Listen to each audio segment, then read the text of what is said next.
ዙሪያውን የደመቀው የበርሊን ኦሎምፒክ ስታዲየም ሜዳው ላይ ያለው የውጥረት መጠን አጥንት ይሰብራል። ጊዜው ተጨማሪ ሰዓት ሁለተኛው አጋማሽ 110ኛው ደቂቃ ዓለም በጉጉት ተጠብቀዋለች።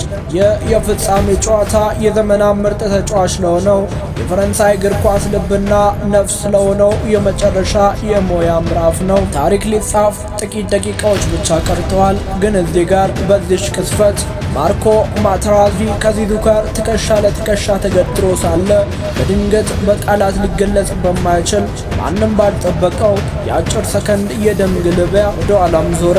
በቁጣ የደመቀውን ፊቱን ወደ ማቴራዚ ያዞረና ያንን ሰፊ ደረቱን በትከሻው ኃይል በግንባሩ ክፉኛ መታው።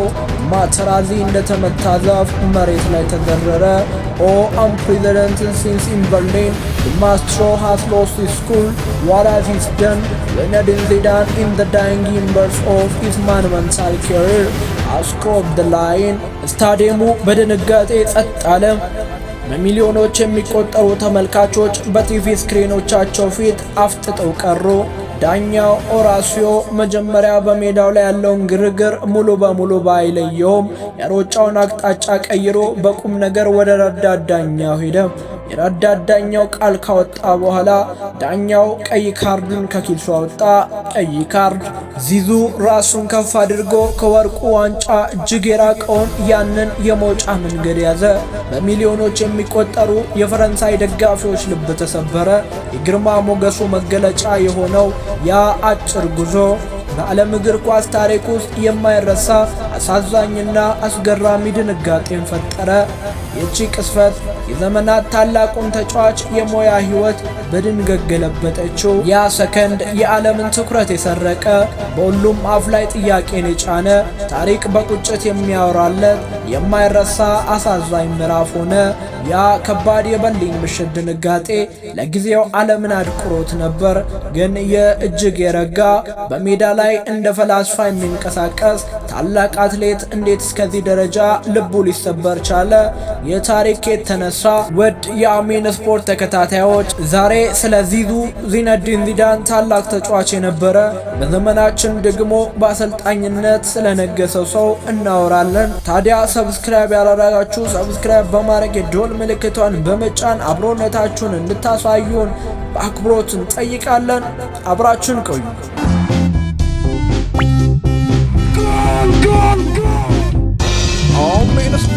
አሚን ስፖርት ጊዜው ወደ 1970ዎቹ አጋማሽ ይመለሳል። ማርሴይ ፈረንሳይ ከሰሜን አፍሪካ አልጄሪያ ተሰደው በመጡ ድሃ ቤተሰቦች መካከል የተወለደው ያ ትንሽዬ ልጅ ዚነዲን ዚዳን የሰፈሩ ጠባብ መንገዶችና የኮንክሪት ሜዳዎች ትምህርት ቤቱ መጀመሪያ ነበሩ። እግሩ ስር የገባችው ኳስ ከድህነትና ከፈተናዎች የሚያስጥለው ብቸኛው ቋንቋ ነበረች። አቧራ በሚነሳበት መሬት ላይ ተቃዋሚዎቹን በቀላሉ የሰውነት እንቅስቃሴዎችና በማይታመን ጸጋ እያለፈ ሲሄድ የወደፊቱ የዓለም መምህር እየተወለደ መሆኑን ማንም አልተጠራጠረም። ቤተሰቦቹ ያስተማሩት ትህትናና የትጋት እሴት ከኳስ ፍቅሩ ጋር ተቀላቅሎ የእሱ ልዩ ስብዕና ቀረጸው።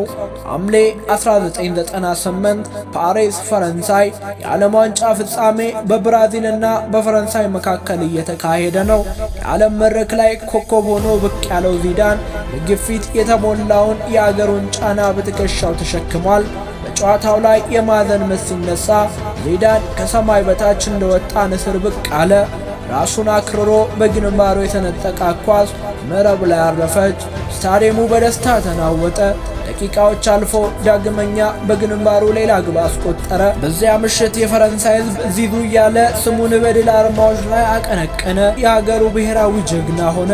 ግንቦት 2002 ግላስኮ ስኮትላንድ የቻምፒዮንስ ሊግ ፍጻሜ ሪያል ማድሪድ ከባየር ሊቨርኩሰን የመጀመሪያው አጋማሽ ሊጠናቀቅ ጥቂት ሰከንዶች ቀርተውታል።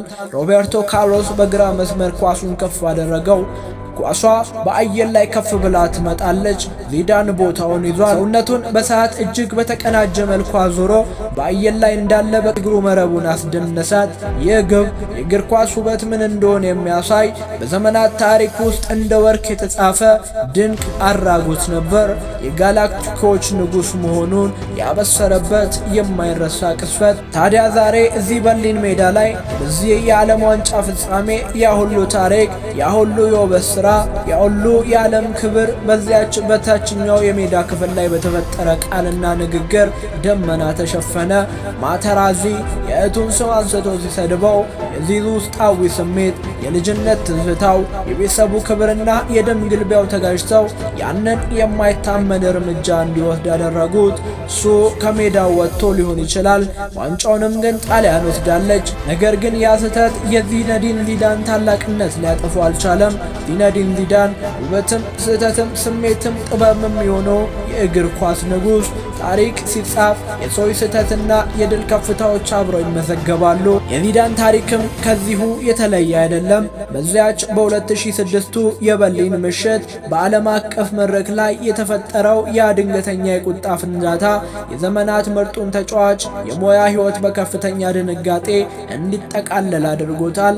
አንድ ሰው በዓለም ላይ ካሉት እጅግ ድንቅ ተሰጥኦዎች ባለቤት ሆኖ ሳለ ልክ እንደ ማንኛውም ተራ ሰው በስሜቱ ተሸንፎ ስህተት ሊሰራ ይችላል። ፊቱም ያንን አድርጓል።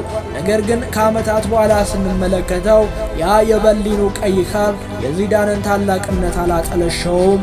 ይልቅስ የሰው ልጅ ተፈጥሯዊ ድክመትና ስሜታዊነት በግልጽ ያሳየ፣ ታሪኩን የሚበልጥ እውነተኛ ያደረገው ክስተት ሆኖ አልፏል። ምክንያቱም ዚነዲን ዚዳን ማለት ቀይ ካርድ ብቻ አይደለም። ዚዳን ማለት በካስቴላን ጠባብ መንገዶች ላይ ባዶ እግሩ ኳስ የገፈተረው ያ ትንሽዬ ስደተኛ ልጅ ነው። ዚዳን ማለት በፓሪስ ሰማይ ስር ለአገሩ የዓለም ዋንጫን በግንባሩ አስቀጥሮ ያመጣ ብሔራዊ ጀግና ነው። ዚዳን ማለት በግላስኮ ምሽት ከሰማይ የወረደችውን ኳስ በአየር ላይ አዞሮ በመምታት የዘመናት ውብ ግብ ያስቆጠረ የሜዳው ፈላስፋ ነው። እናም ዛሬ የእግር ኳስ ታሪክ መጽሐፍ ሲገለጡ የዚዙ ስም ሲነሳ ሰዎች የሚያስታውሱት ያንን የአጭር ሰከንድ ውዝግብ ብቻ አይደለም። ይልቅስ እግሩ ስር የገባችው ኳስ የምታሳየውን አስማት፣ የጨዋታውን ውበትና የሰከነ ስብዕናውን ነው። በእግር ኳስ አድማስ ላይ የጣለው የማይለወጥ አሻራ ከትውልድ ትውልድ ከዘመን ዘመን እየተሻገረ ይኖራል። ዚነዲን ዚዳን። ውድ የአሜን ስፖርት ተከታታዮች ዛሬ በክፍል 1 ስለ ዚዙ ስለ ዚነዲን ዚዳን የተረኩላችሁ ይህን ይመስል ነበር። እስከ መጨረሻ አብራችሁን ስለቆያችሁ ክብር ይስጥልኝ። ቸር ሰንብቱ።